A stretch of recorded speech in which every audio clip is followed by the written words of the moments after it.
हळद रुसली कुंकू हसलं या मालिकेच्या आजच्या भागामध्ये आपण बघूया तर इथे दुष्यंत बसलेला असतो आणि तिथे गावकरी येत असतात आणि त्यांना ज्या ज्या काही अडचणी आहेत, जे जे काही प्रॉब्लेम्स आहेत ते दुष्यंतला सांगत असतात. दुष्यंत त्यांचं म्हणणं शांतपणे ऐकून घेत असतो आणि ऐकून झाल्यानंतर दुष्यंत म्हणत असतो की हे बघा, तुम्ही सगळेजण काळजी करू नका. प्रत्येक अडचणीवरती काही ना काहीतरी सोल्युशन आहे. आपल्या सगळ्यांमध्ये एकी ही अशीच पाहिजे, जेणेकरून आपण अन्यायाविरुद्ध आवाज उचलू शकतो. आणि महत्त्वाची गोष्ट म्हणजे प्रॉब्लेम कितीही मोठा असू दे, प्रत्येक प्रॉब्लेमवरती सोल्युशन आहे आणि ते आपण काढायचं. तुम्ही आता सगळेजण जा. आपल्या परीने जे काही होईल ते आपण सगळेजण मिळून करायचं, असं दुष्यंतने सांगितलेलं असतं. आता सगळे गावकरी घरी जातात. दुष्यंत चहा प्यायला बसलेला असतो, चहाचे पैसे देतो आणि जात असताना त्याचं लक्ष एका माणसाकडे जातं. तो मुलगा आता बाळाच्या फोटोवरती पाय देत असतो आणि म्हणत असतो की तू माझं आयुष्य उद्ध्वस्त केलेस, तू मला आणि माझ्या आईला खूप त्रास दिलायस, असं बोलत असतो. आणि तिच्या पोस्टरवर जो काही तिचा छोटासा पोस्टर असतो त्याच्यावरती तो पाय देत असतो. तेव्हा इथे दुष्यंतचं लक्ष जातं. दुष्यंत त्याच्याजवळ जातो आणि म्हणतो, ए बाबा, काय करतोयस तू? हे बघ, तुला जर बाळजाबाईंनी त्रास दिला असेल तर तुझी काय अडचण आहे ती मला सांग, मी तुझी मदत करेन. पण हे सगळं तुला करायची गरज नाही आहे. फोटो वगैरे तुडवणं हे कितपत योग्य आहे? तसं काही करू नकोस बाबा. तेव्हा इथे समर म्हणत असतो, हे तू कोण आहेस रे विचारणारा? आणि मी तुला कुठल्याही प्रश्नाचं उत्तर देणार नाही आहे. तेवढ्यात तिथे आलेली असते कृष्णा. कृष्णा म्हणते, काकू. आणि ती घाईघाईने अनुसयाकडे आलेली असते. अनुसया म्हणते, अगं कृष्णे, तू इथे? तू परत आलीस का? नाही, तू तुझ्या नवऱ्याबरोबर गेली होतीस ना शहरात, म्हणून म्हणाले. तेव्हा इथे कृष्णा म्हणत असते की मी निघाले होते जायला, पण काहीतरी अडचणी आल्या म्हणून आता मला इथेच थांबावं लागते. आणि हे बघा, मी आता इथेच राहणार आहे. पण तुम्ही जरा समरला समजावून सांगा, त्याने काय केलं माहिती आहे? बाळजाबाईंच्या गाडीवरती लिहिलं की त्या खुनी आहेत म्हणून. त्याला असं काही करायला सांगू नका. अहो, घाईघाईने प्रत्येक गोष्ट केली तर काय होतं माहिती आहे ना, बाळजाबाई तिथे अलर्ट होतील आणि मग पुढे जाऊन आपल्या प्लॅनबद्दल त्यांना कळलं ना, तर आपल्याला काहीसुद्धा करता येणार नाही. म्हणून आपल्याला जे काही करायचं आहे ते शांतपणे करायचं आहे. तुम्हाला हक्क अधिकारच हवेत ना. सगळं काही नीट होईल. पण उगाचच इथे घाई गडबडीने काही करायला जाऊ नका. मी हाय इथं आता तुमची मदत करायला. तेव्हा अनुसया म्हणते, खरं तर हे सगळं माझ्यामुळे झाले. मला वाटलं तू आमची मदत करणार नाही, म्हणून मी त्याला चुकीचं पाऊल उचलायला सांगितलं. पण आता पुढे तसं काही होणार नाही. तेव्हा इथे कृष्णा म्हणत असते की जे काही करायचं आहे आपल्याला शांतपणे करायचं आहे. असं रागाच्या भरामध्ये घाई गडबडीमध्ये जर काही करायला गेलो तर नुकसान आपलंच आहे. तेव्हा इथे आता फोन केलेला असतो बंब्याने, व्हिडिओ कॉल. कृष्णा म्हणत असते, हे काय चाललं आहे? बंब्याने का व्हिडिओ कॉल केला आहे? म्हणून ती आता बघत असते. तर व्हिडिओ कॉल केल्यानंतर कृष्णा म्हणत असते, काय रे बंब्या, काय झालं? तेव्हा बंब्या म्हणतो, अगं कृष्णे, इथं बघ काय चाललं आहे. अगं दुष्यंत सरकार आणि त्यांच्याबरोबर अजून कुणीतरी आहे. या दोघांमध्ये मारामारी चालली आहे. काही कळत नाही दोघांचं नक्की काय बिनसलं आहे ते. आता इथे कृष्णाला काही कळतच नसतं.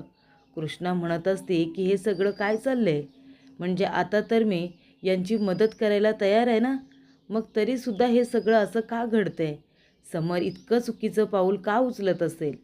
आता खरं तर हा सगळा प्लॅन अनुसया आणि समरचाच असतो. पण उगाचच त्यांनी कृष्णाला मदतीला घेतलेले असते, कारण तिला इथे आता एक प्याद म्हणून वापरता येईल. दुष्यंत सरकार आणि बाळजाबाईला जर मात द्यायची असेल तर कृष्णाचा त्यांना वापर करून घ्यायचा असतो.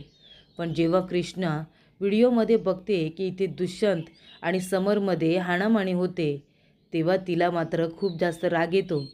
आपल्या नवऱ्यावरती कुणीतरी हात उगारतंय ही कल्पना तिला अजिबात सहन होत नाही. ते म्हणते, दुष्यंत सरकार आणि समर, पण हे दोघेजण एकमेकांना का मारत असतील? तेव्हा प्रेक्षकांनो, कृष्णा आता लगेच जायला निघते. तेव्हा अनुसया म्हणत असते, अरे समर, हे काय करतोयस तू? ही गोष्ट जर कृष्णाला कळली ना की तू त्यांच्यासुद्धा जीवावरती उठलेस, तर कृष्णा तुला कधी माफ करणार नाही. तेव्हा इथे आता समर हा खूपच जास्त चिडलेला असतो. बाळजाबाईच्या फोटोवरती पाय वगैरे देत असतो. ही गोष्ट दुष्यंतला आवडत नाही. तो म्हणतो, ए मित्रा, अरे काय करतोयस तू, बास झालं.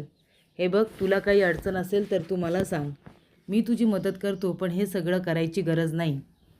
तेव्हा इथे समर म्हणतो, तू कोण आहेस रे मदत करणारा, सांग ना, कोण आहेस मदत करणारा, तू न्यायदेवता आहेस का?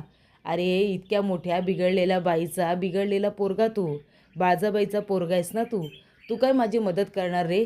बाळजाबाईने माझं आयुष्य उद्ध्वस्त केलं आहे. तेव्हा दुष्यंत म्हणतो, हे बघ, म्हणूनच तुला विचारलं ना, काय अडचण असेल ती सांग, आपण प्रॉब्लेम सॉल्व करू. म्हणून मी स्वतः तुझी मदत करेन. म्हणूनच मी माझ्या आईच्या विरोधात उभा राहिलो आहे ना, शेतकऱ्यांसाठी, इथल्या लोकांसाठी.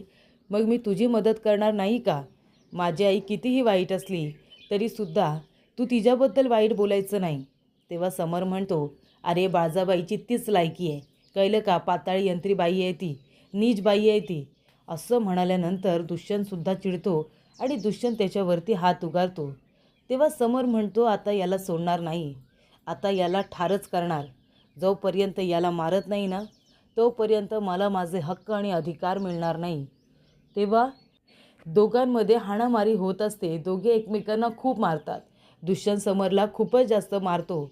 तो म्हणत असतो की माझ्या आईच्या विरोधात एकसुद्धा वाईट शब्द मी ऐकून घेणार नाही. या जे काही असेल ते न्यायाने करायचं, कायद्याने करायचं.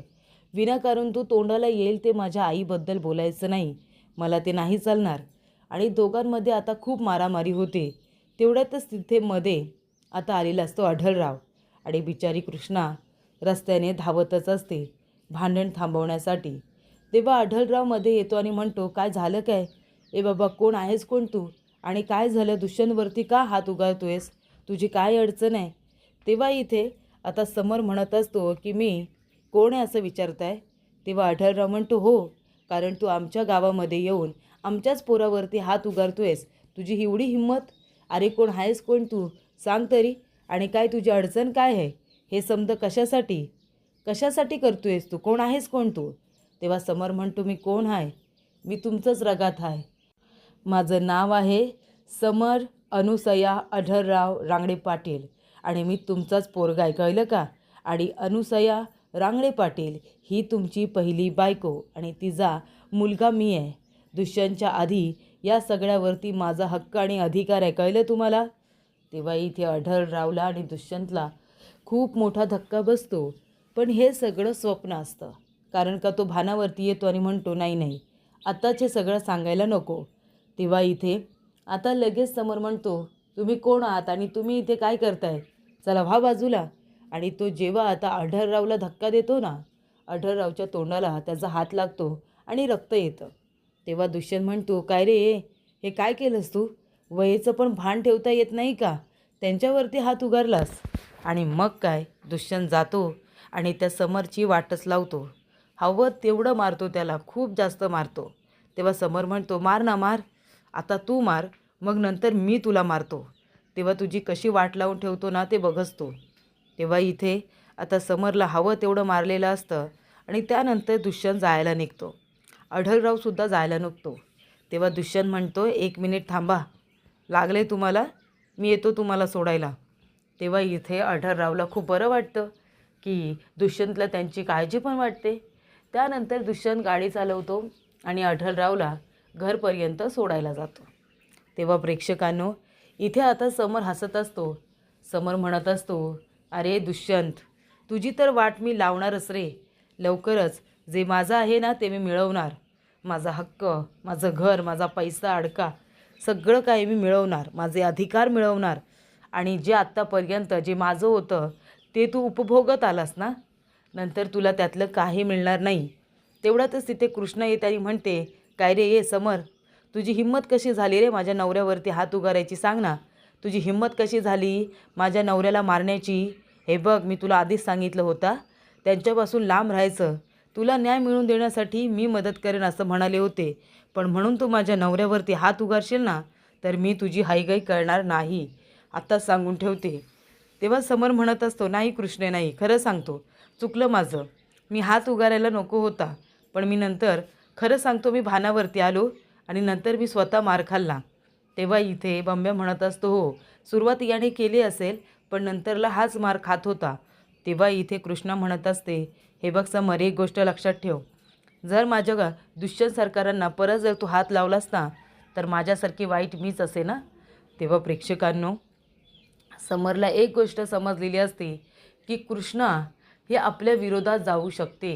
जर तिच्या नवऱ्याला, तिच्या कुटुंबाला जर त्रास झाला ना, तर ती आपल्या विरोधात जाऊ शकते याची जाणीव समरला झालेली असते. त्यानंतर दुष्यंत येतो, आढळरावांना सोडतो, त्यांच्या हातामध्ये चावी देतो गाडीची आणि निघून जात असतो. आढळराव म्हणतात, दुष्यंता अरे बाबा राहा इथे, नको जाऊ असं म्हणेन, आणि तरी पण जाणार असशीलच तर बाबा सांभाळून जा. आणि तेव्हा इथे दुष्यंत आता घराकडे मागे वळूनसुद्धा बघत नाही, सरळ निघून जातो. तेव्हा त्या ठिकाणी आलेली असते बाळजा. बाळजा म्हणते, हे काय दुष्यंत तुमच्या संग? तेव्हा इथे आढळराव म्हणतो, हो मग, थोडं काय बापाला लागलं, थोडं काय रगात बघितलं तर लगेच माझा लेक काळजीने मला घरपर्यंत सोडायला आला. आता काय होणार आहे माहिती आहे का? हे असंच होणार आहे. तुम्ही माझ्या पोराच्या मनामध्ये माझ्याबद्दल जे काही विष पेरून ठेवलं आहे ना, ते हळूहळू बाजूला होणार आहे आणि लवकरच माझा मुलगा मला बाबा अशी हाकसुद्धा मारेल आणि आमच्यातलं अंतरसुद्धा कमी होईल. तुम्ही आता तयारीत राहा की आम्ही दोघेजण एकत्र नक्की येणार. दुष्यंतच्या मनामध्ये असलेले माझ्याबद्दलचे गैरसमज नक्की दूर होणार, असं इथे आता आढळरावने बाळजाला सांगितलेलं असतं. आणि ते म्हणालेले असतात की आता माझा पोरगा आणि मी दोघेजण आम्ही लवकरच एकत्र येणार. त्यावर इथे आता बाळजाला टेन्शन आलेलं असतं की असं झालं तर माझं काही खरं नाही आहे, असं होता कामा नये. ती विचार करत आता बसलेली असते आणि तेवढ्यातच इथे बारक्याने एक फोटो पाठवलेला असतो. बारक्याने कृष्णा आणि समरचा फोटो काढलेला असतो आणि तो फोटो इथे आता पाठवण्यात आलेला असतो. तेव्हा ती म्हणते, या कृष्णाबरोबर यो पोरगा कोण आहे? तेवढ्याचंच फोन आलेला असतो. ती म्हणते, बारक्या अरे हा पोरगा कोण आहे कृष्णीबरोबर? तेव्हा बारक्या म्हणत असतो, ते माहिती नाही आहे, पण आज या मुलाची आणि दुष्यंत सरकारांची खूप मारामारी झाली, खूपच जास्त हाणामारी झाली. आणि नंतर दुष्यंत सरकार गेल्यानंतर तिथे कृष्णा आली आणि कृष्णा त्यांच्याबरोबर खूपच जास्त सहजरित्या बोलत होती, जणू काही खूप आधीपासूनची ओळख आहे. आणि अशा पद्धतीने ती त्याच्याबरोबर बोलत होती. म्हणून असं वाटलं की इतकं सहज बोलतायत, इतकं चांगलं बोलतायत, तर फोटो काढून पाठवावा, म्हणून तुम्हाला फोटो पाठवला. तेव्हा इथे आता लगेच बाळजा म्हणते की तो पोरगा कोण आहे, त्याची संपूर्ण त्याची 5 पिढ्यांची माहिती काढायची, त्याचा 5 पिढ्यांचा सातबारा शोधून काढायचा. तुला कळलंच असेल आम्हासनी काय म्हणायचं आहे ते. तेव्हा बारक्या म्हणतो, हो हो आम्हाला कळलं तुम्हाला काय म्हणायचं आहे ते. आणि तेव्हा इथे दुष्यंतला आता व्हॉईस नोट पाठवलेली असते. बाळजा म्हणत असते, दुष्यंता मला माहिती आहे तुला माझा आवाज ऐकायचा नाही आहे, तुला माझ्याशी बोलायचं नाही आहे, पण एक गोष्ट लक्षात ठेव, मला तुझी काळजी आहे म्हणून मी तुला काहीतरी पाठवलं आहे, एक फोटो पाठवला आहे.